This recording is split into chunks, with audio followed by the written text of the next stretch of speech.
This is an interview I did with Polemin. You might know him as the creator of the Wingman map Guard, one of the first community Wingman maps to be featured in-game, as well as the competitive map Timber that you might remember from my Mapcore contest videos. We talked mostly about Guard and its development, as well as a bit about level design in general. This time it was much less of a yapfest than my last agency interview, so I also took the time to edit in some basic visuals, but yeah, this is still mostly us just talking. So I hope you enjoy listening to us yap. Let's begin. Hey, what's up? Hi, thanks for having me. I'm great. Alright, so I'll just get straight into the questions. Firstly, a couple about Guard, and we'll go from there. One thing that interests me about it is its theme. When initially creating the map, did you come up with the layout first and later fitted it into the Prague setting, or was it the idea, or was the idea there from the start, and did it inspire parts of the original design? Actually, it started with the theme itself. So I was visiting Prague years before making the map with some friends and got inspired by that. And I was always like thinking, that would be a cool Counter-Strike map. It would fit the theme of Counter-Strike perfectly. So that started first.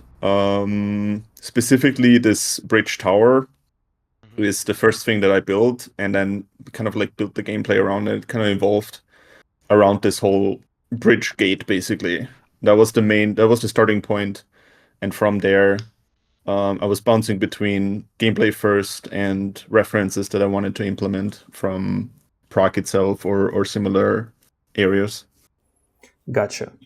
And well, you already kind of answered my next question because I wanted to ask you if you have visited the place in real life, but you already said. So another question. While making the map, like personally, I'm also making the map sometimes. When I make a map that is inspired by a real place, oftentimes I'm like concerned that I will make it not realistic enough. For example, here you have this tunnel going down, and it's like, if you think about it, it's kind of very sci-fi in comparison to, like not sci-fi, but like I was there recently, and like you wouldn't really expect a place like that. So I would be really concerned that it's not really, realistic. Was it at any point where you're concerned that the map might turn out not as similar to Prague as you wanted, or did you really just like go ahead with the gameplay and that was like a calculated sacrifice? I didn't want to go like super Prague anyway.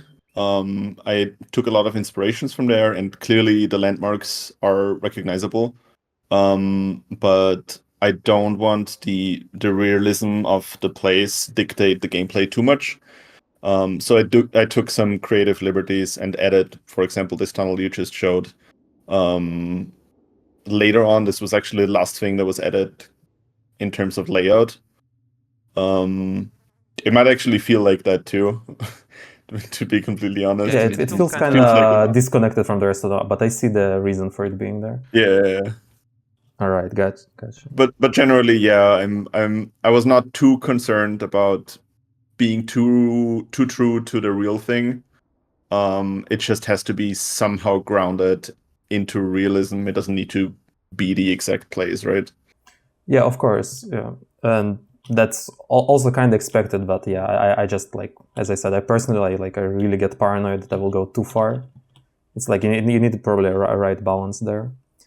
All right, so now after the map was put in game, what do you think caused it to be so, like, at least from what I've seen, like I played it when it was in game and it was really fun, but also what I've seen is that it got a lot of Reddit posts, a lot of comments about it. Even now looking at the workshop page, there are still, even up until today, people commenting about how cool that map was. Do you think there is anything special about it, some secret sauce to it, or was it just like a solid layout, or what do you think caused it to be so successful while other Wingman maps often get like kind of forgotten, at least from that time especially? I think one part is, I think there are two main parts to it. One of them is that this map was deliberately designed for Wingman, and it took like a lot of testing. There were dozens of iterations, and I came up with like this kind of like these main ingredients that a Wingman map, in my opinion, has to have. And I think the other and probably bigger part is that it was the first map added to Counter-Strike as a Wingman map, like community Wingman map, right? Oh, gotcha. alongside Illusion. Actually, yeah, right. I forgot about this. Right, these were the first two maps. Yeah, they were like, it was probably much more exciting because they were the first like custom Wingman Exactly. maps. I think that's a huge part of it. True. Yeah, because nowadays you get every update. You basically get two Wingman maps. Nowadays it's not like as cool as it was back then. I remember back then we got excited about Rialto being a new map for Wingman. Like, all right. Good old times. Yeah. All right. Very interesting. And when it got into the game, was there anything that surprised you about how the map plays or about its reception? Was there anything you found interesting that you didn't expect about how it was in game? As said before, the map was extensively tested during development, so there wasn't too much. But one thing that really impressed me was people started counter boosting the drop. So they would build a tower here on this little fountain and boost up onto the ledge. That was something that I did not expect to see. I didn't even think of that at all.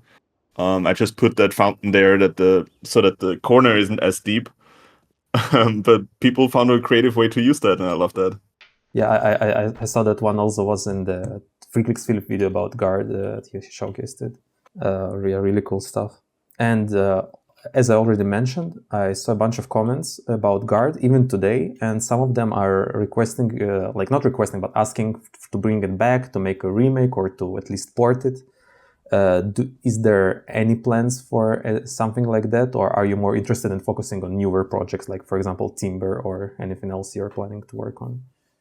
I always play with the idea of remaking it in Source 2 and making it actually pretty, because it's definitely not the prettiest Wingman map that there was.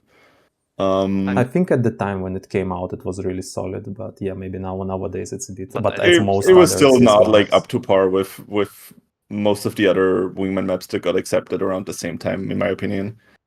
But yeah, as you said, I'm more focusing on like newer projects. I'm more on the level design side rather than the art side. So I'm not so interested in redoing the same layout or making the same layout look different in the new engine. I'm more interested in making new stuff.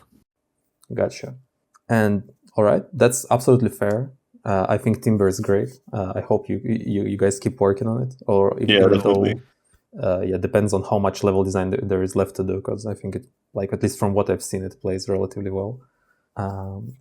So also, I did some research, and from what I've gathered from your social media and your portfolio, you actually are working now and have been working for a while as a professional level designer. Am I right?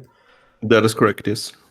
So my question was, while making Guard, you already were like a level designer with, I assume, a decent amount of experience. Did you feel that your experience making maps for other games at the companies you worked on applied and helped you while developing this map for CSGO?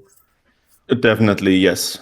Experience is a huge part. I think where it came in the most handy was that I have gathered, like professionally, I've gathered experience working with our artists in the company, picking up some tricks from them or some mindsets, which helped me push the art side of Guard a little bit further than I could have without this experience, right? So, as said, I'm a level designer by trade, but I arted this map all by myself. I think you did a really decent job, because nowadays every map has like 5 people working on it. One is making hero props, one is making detailing, like 2 people on the layout. I think for your own, like especially to the standards back then, I still think it's really solid, even though you're kind of like saying it doesn't compare. I don't know. Now looking at it, maybe I'm very used to Source 2 now, but now looking at it, it very much looks like a CSS map rather than a CSGO map. I agree with you. I'm just like talking from my personal experience when it was added. Like I feel like when you remember how CS:GO was, you remember like late CS:GO, for example, late Wingman maps or like late CS:GO maps that were crazy, like the cache from the new CS:GO version, where it's like models on top of models on top of models. Mm-hmm. I think at the more simpler like 2019 time, this was perfectly serviceable, at least in my memory. Like I personally don't remember anyone really complaining about this map. Anyway, back to the level design job question. Also, you made this map while you were working. So was it like a side project for fun? I saw that you made it for an event initially, but like, how does that like? How do you? I don't know. You like basically work, make levels for games, and then you come home, and then for fun, for relaxation, you also make levels for a game. Or how does that work out? Yeah, it was pretty much like that. It was a very stressful time, to be completely honest. But at the same time, I've been playing Counter-Strike my entire life, basically. So it's very dear to me, and it doesn't feel like work as much. Sometimes it does, of course, but I really enjoyed it. It was really relaxing. There was even a time, so I made this map for a Wingman contest back in 2000. Was it 2019 or 2020? It was added to the game in 2019, so yeah, it can be either It was one. it was 19. Yeah, for the Source Engine Wingman contest. Yeah. Yeah, so I made it for that, and during this, what was it, 3 months or so of development, I actually took time off of work just to work full time on Guard for a week or Yeah, a week yeah. and a Because I wanted to ask you, how do you even balance like working a full-time job and then also making a map? Because like making maps for CS, like especially now, but even back then was very time intensive. It's like one of the most like time intensive things that I can think of. Yeah, definitely. So, all right. Well, that's that's quite interesting. I guess my last question would be, we went from them really fast, at least it feels like. So what would be your advice to anyone who wants to become a level designer? What like, I don't know, from zero, what would you say? Like, what do you do? I don't know, what do you learn? What is like your number one tip you can give to someone who wants to be like a professional level designer like you? One of the things that I learned throughout the years is it's really important to enjoy what you're doing and also enjoy the product that you're making. If you're not having fun on your own map, why should anyone else have fun? So try creating something that's fun for you, is like truly fun for you, that you can enjoy, and others will catch on to that for sure. All right. Well, we finished really fast, but I think that's just that's not bad at all. Well, thank you very much then for coming to this interview. Do you want to promote anything, maybe Timber or any of your other projects, something to advertise, maybe, sort of? No, I'm good. Thank you. All right. Well, then once again, thank you so much. And yeah, I guess that's it.